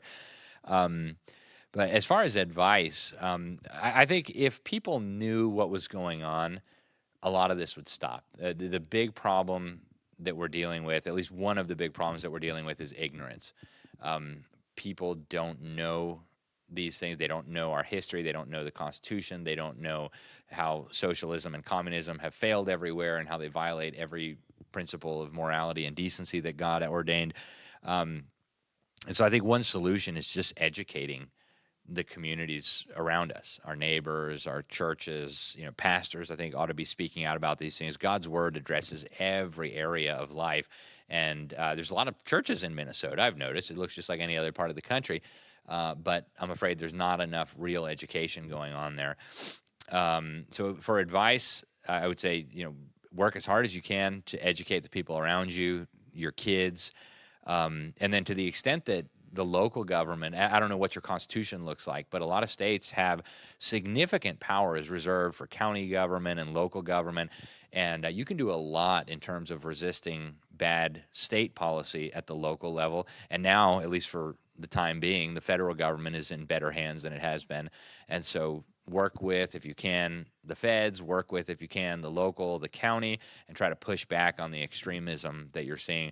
Sheriffs can do a lot, right? And again, I don't know what your constitution looks like, but there's a lot that sheriffs can do to protect citizens in a particular county from lawlessness and bad policy and unconstitutional attacks on people's rights. And sheriffs, even in Minnesota, take an oath to the U.S. Constitution too. And so if they're being asked by state law to do something that violates the Constitution, the answer should be very simple. No, I'm not going to do that. Not going to confiscate guns. Not going to shut down churches. Not going to transgenderize children. We're not going to do those things here. So those would be my, and of course, as I said earlier, if you can, get your kids out of the public school system immediately. All right. Thank you very much for coming. Thank you, guys. God bless you.